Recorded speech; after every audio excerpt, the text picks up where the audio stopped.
Welcome to the Good Morning from the Chicken Coop podcast with Kim Johnson, your creative strategist and master mindset coach. Filled with inspiration, distinctions, perspectives, and possibilities, we help you to cultivate a mindset that leads you to create the best version of yourself you could ever imagine. Join Kim every morning from one of her favorite happy places, her chicken coop, along with all her chickens. Hey everybody, good morning from the chicken coop. So let's talk about bus drivers that we don't want. Let's talk about giving attention to emotions that you don't want to have.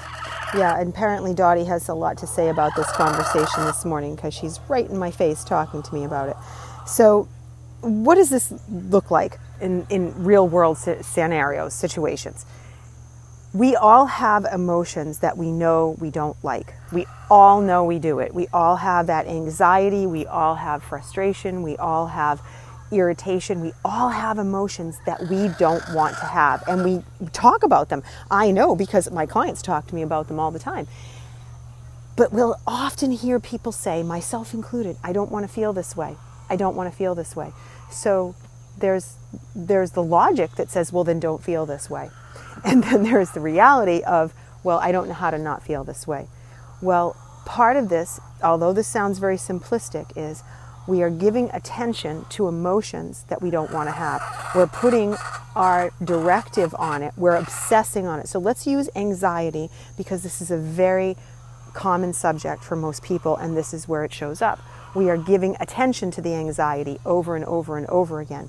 So we're like, I'm anxious, I'm anxious, I'm anxious, I feel anxious, I'm pretty sure I'm anxious, I feel sick to my stomach, my hands are sweating, I'm anxious, I'm going to get in a car, I don't like to drive in the car, that makes me anxious, I'm going to go into work, I'm going to talk to my boss, and oh my God, he makes me so anxious. We use the language of whatever that emotion might be over and over and over to the point where it is our driven reality and it's in front of us, it's constant. So if you're new to the podcast and you haven't heard me talk about the bus drivers before, this is my theory of teaching people this is that, emotions are like bus drivers and whoever's driving the bus predicates your entire experience.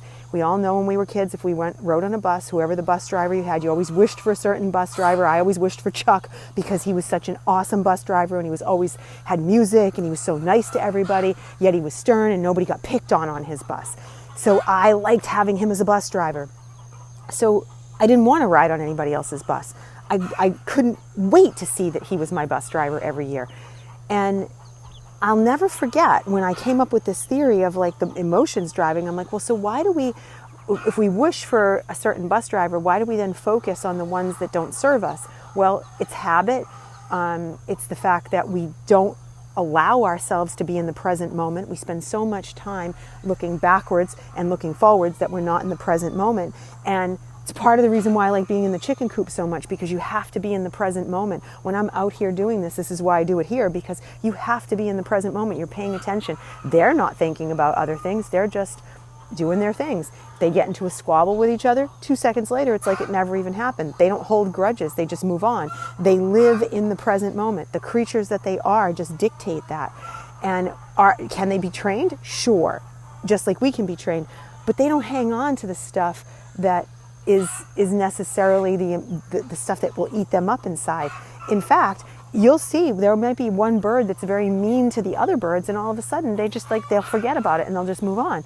It's amazing how quickly they will move past things, and that's what I love about them. But anyway, I digress. Let's get back to this. So here we are dealing with these emotions that we know we don't want to have. We know we don't want to have them, yet we constantly give them attention.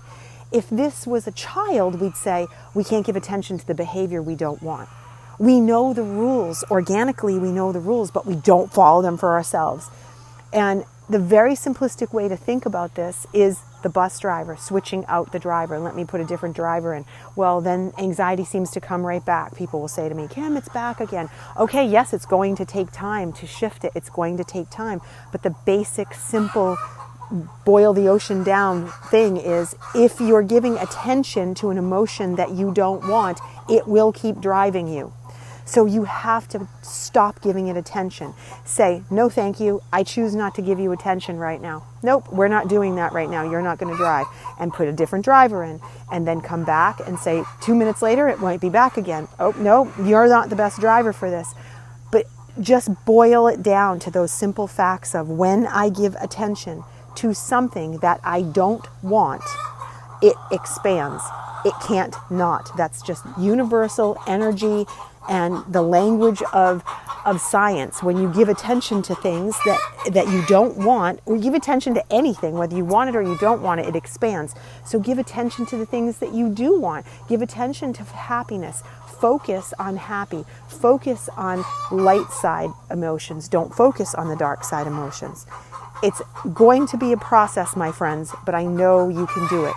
Focus on what you want, not what you don't want. Give attention to the emotions that make you feel better as opposed to the emotions that don't make you feel better. And I hope you have a blessed day, and I will see you tomorrow.